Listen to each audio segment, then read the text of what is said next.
మీ favourite serials ఇప్పుడు టీవీకి ముందే సన్ నెక్స్ట్ యాప్ లో మస్తుగా అందరికి ముందే చూడండి. ఇప్పుడు సన్ నెక్స్ట్ యాప్ ని డౌన్లోడ్ చేసి సబ్స్క్రైబ్ అవ్వండి.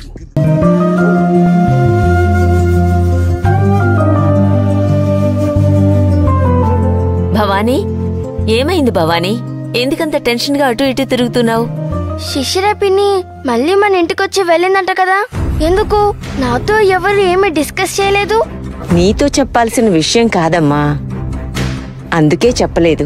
అయితే నేను చిన్నదాని అనుకుంటున్నారా? నువ్వు చిన్నదానివే కదమ్మా, నీకు చెప్పినా నువ్వేం చేస్తావు? లక్ష్మమ్మవ్వ, నీకు తెలీదా నేను ఎన్నెన్ని సమస్యలు సాల్వ్ చేశాను?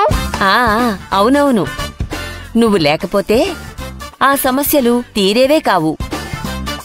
అవును, నాదే పొరపాటు. ఇంటికొచ్చిన పిన్ని దేవి విగ్రహం గురించి ఏమైనా మాట్లాడిందా? ఏ దేవి విగ్రహం?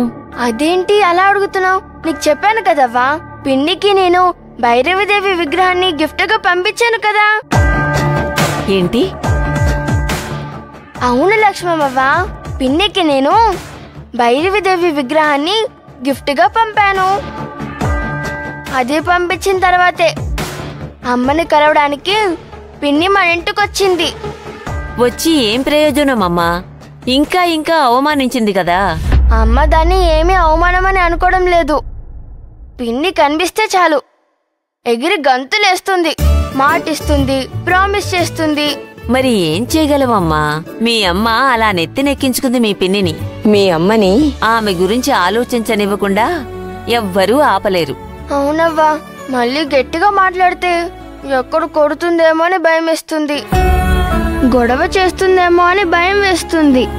ఎదురు మాట్లాడితే ముందులా అయిపోతుందని టెన్షన్ గా ఉంది.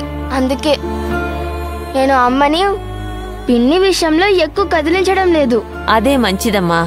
ఏంటో మీ పిన్నిగారి ఆస్తి గొడవ జరుగుతూనే ఉంది. ఆ ఆస్తి గొడవ తీరిపోయేదాకా అమ్మగారికి మనశ్శాంతి ఉండదు. ఆ పనేదో త్వరగా అయిపోతే బాగుండమ్మా. అవునవ్వా, అయినా పిన్నే వచ్చి